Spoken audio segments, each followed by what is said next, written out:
Varicose vein নামটা খুব চেনা না হলেও অসুখটার সাথে আমরা সবাই কম বেশি পরিচিত। বিভিন্ন দেশে প্রায় 30% মানুষ পায়ের এই সমস্যা নিয়ে বিব্রত। আমাদের দেশেও এই রোগের প্রকোপ নেহাত কম নয়। সব থেকে মুশকিল হলো প্রচলিত চিকিৎসায় এই রোগ সারানো মুশকিল। টাইট মোজা পরে কখনো বা লেসার সার্জারি করে সাময়িক স্বস্তি পাওয়া গেলেও ভেরিকোজ ভেইন পুরোপুরি সারানো খুবই কঠিন।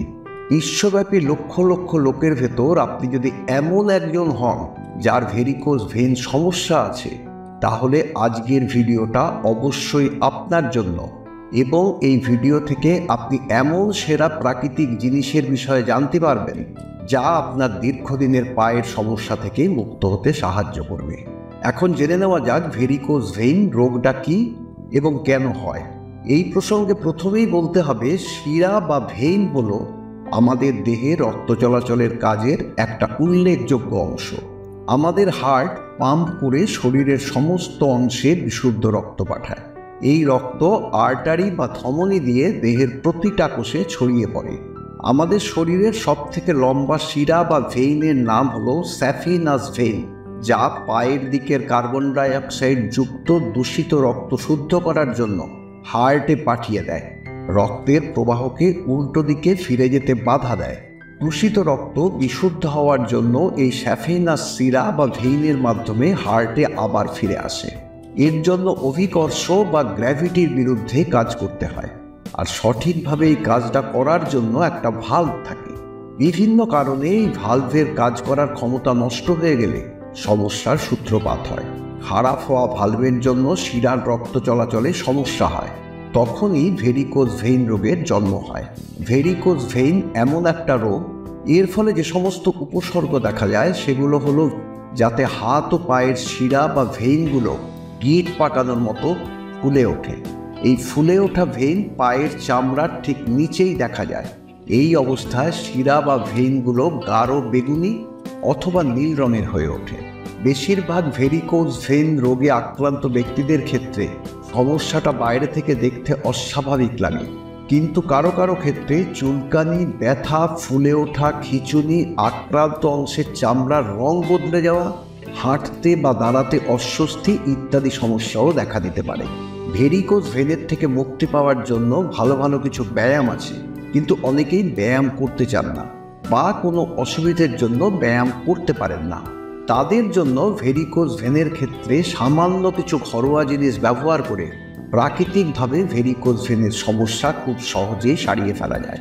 যারা ভেরিকোজ ভেইনের জন্য কষ্ট পাচ্ছেন তাদের জন্য বলা যায়, আজকের ভিডিওতে বলা প্রাকৃতিক পদ্ধতি মেনে চলতে পারলে মাত্র 7 দিনের মধ্যে ভেরিকোজ ভেইনের সমস্যা কাটিয়ে উঠতে পারবেন এবং ব্যথাও কমে যাবে। তাহলে আর দেরি না করে শুরু করা যাক আজকের ভিডিও। ভেরিকোজ ভেইনের জন্য সেরা দুটো প্রাকৃতিক প্রতিকার হিসেবে প্রথমটার জন্য দরকার আদা, রসুন ও অ্যাপেল সিডার ভিনিগার। আমাদের শরীরের রক্তনালীতে রক্ত জমাট বাঁধার কাজ করে ফাইব্রিন। ভেরিকোজ ভেইন রোগীর শরীর ফাইব্রিন ভেঙে ফেলতে পারে না, যার ফলে ভেইন বা শিরাগুলো শক্ত হয়ে যায়। আদা রক্তনালীতে ফাইব্রিনকে ধ্বংস করে শরীরে রক্ত চলাচলের কাজ উন্নত করে এবং শিরায় রক্ত জমাট বাঁধতে বাধা দেয়। রসুনে প্রচুর অ্যান্টিঅক্সিডেন্টের সাথে সালফারের বৈশিষ্ট্য রয়েছে, তাই এটা শরীরের সামগ্রিক রক্ত চলাচলের কাজ বজায় রাখে এবং রক্ত জমাট বাঁধতে দেয় না। আপেল সিডার ভিনিগার পায়ের রক্ত চলাচলের কাজ বাড়াতে সাহায্য করে। অ্যাপেল সিডার ভিনিগারে থাকা ম্যালিক অ্যাসিড নতুন ভেরিকোজ ভেইন তৈরি হতে বাধা দেয়। কিভাবে আদা, রসুন ও অ্যাপেল সিডার ভিনিগার ব্যবহার করবেন জেনে নিন। 2 টুকরো ছোট তাজা আদা নিয়ে এই তাজা আদার খোসা ছাড়িয়ে থেতো করে নিয়ে একটা পাত্রে রাখুন। রসুনের 2টো কোয়া নিয়ে ভালোভাবে থেতো করে নিন। আদা ও রসুন একসাথে মিশিয়ে এর সাথে 4 চামচ অলিভ অয়েল খুব ভালোভাবে মিশিয়ে নিন।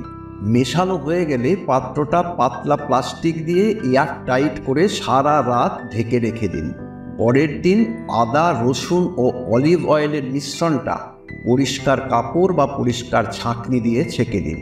ছেঁকে নেওয়ার সময় আদা ও রসুন খুব ভালো করে চাপ দিয়ে যতটা পারবেন রস বের করে নেবেন। ছেঁকে নেওয়া অংশে পাবেন আদা ও রসুনের তেল। এই তেলের সাথে 1 চামচ অ্যাপেল সিডার ভিনিগার দিয়ে খুব ভালো করে মিশিয়ে নিন। ব্যবহার করার জন্য ভেরিকোজ ভেনের প্রাকৃতিক ওষুধ তৈরি হয়ে গেছে। এই প্রাকৃতিক তেল ভেরিকোজ ভেইন আক্রান্ত জায়গায় লাগিয়ে তেলটা শরীরে মিশে না যাওয়া পর্যন্ত আস্তে আস্তে মালিশ করুন। মনে রাখবেন, ভালো ফল পাওয়ার জন্য তেল লাগানো অংশ জল দিয়ে কখনোই ধুয়ে ফেলবেন না। পরপর 7 দিন এই তেল ব্যবহার করুন। এই প্রাকৃতিক তেল চামড়ার সাথে মিশে না যাওয়া পর্যন্ত আস্তে আস্তে ম্যাসেজ করুন। এরপরে বেঁচে যাওয়া প্রাকৃতিক তেল একটা পাত্রে মুখ বন্ধ করে শুকনো জায়গায় রেখে দিন। এই তেল অনেক দিন রেখে দেওয়া যায় প্রয়োজনের সময় ব্যবহার করার জন্য। প্রাকৃতিক প্রতিকার হিসেবে দ্বিতীয় পদ্ধতির জন্য আমাদের দরকার তেজপাতা ও জলপাই তেল। 6টা তেজপাতা কেটে একটা কাঁচের পাত্রে রেখে 6 টেবিল চামচ জলপাই তেল যোগ করুন। পাত্রটার মুখ ভালো করে বন্ধ করুন এবং তেজপাতা জলপাই তেলে 7 দিন ভিজিয়ে রেখে দিন। 7 দিন পরে আপনি তেলের এই মিশ্রণ আগের পদ্ধতির মতো একইভাবে ভেরিকোজ ভেইন আক্রান্ত জায়গায় রাতে শোয়ার আগে লাগিয়ে তেলটা শরীরে মিশে না যাওয়া পর্যন্ত আস্তে আস্তে মালিশ করুন এবং সারা রাত রেখে দিন। এই দুটো পদ্ধতি যে কোনো একটা পদ্ধতি বেছে নিন এবং প্রতিদিন যে কোনো একটা পদ্ধতি ব্যবহার করতে থাকুন। ঘরোয়া প্রতিকারগুলো উপশম দিতে পারে এবং আপনার সামগ্রিক জীবনযাত্রার মানও উন্নত করতে পারে। এরই সাথে ভেরিকোজ ভেইন প্রতিরোধ করার জন্য কয়েকটা নিয়ম মেনে চললে উপকার পাবেন। 1 নম্বর, হাই হিল জুতো পরবেন না। 2, এক নাগাড়ে বসে বা দাঁড়িয়ে থাকবেন না।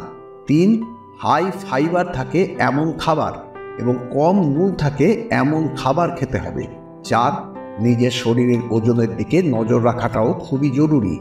আজকের ভিডিও শেষ করার আগে বলি, আপনার চেনা পরিচিত সবার সাথে আজকের ভিডিওটা শেয়ার করুন যাতে তারাও উপকার পেতে পারেন। এছাড়াও অবশ্যই কমেন্টস করে আপনার বক্তব্য জানান কেমন লাগলো আজকের ভিডিও। আবার দেখা হচ্ছে পরের ভিডিওতে। ততক্ষণ ভালো থাকুন, সুস্থ থাকুন। ধন্যবাদ।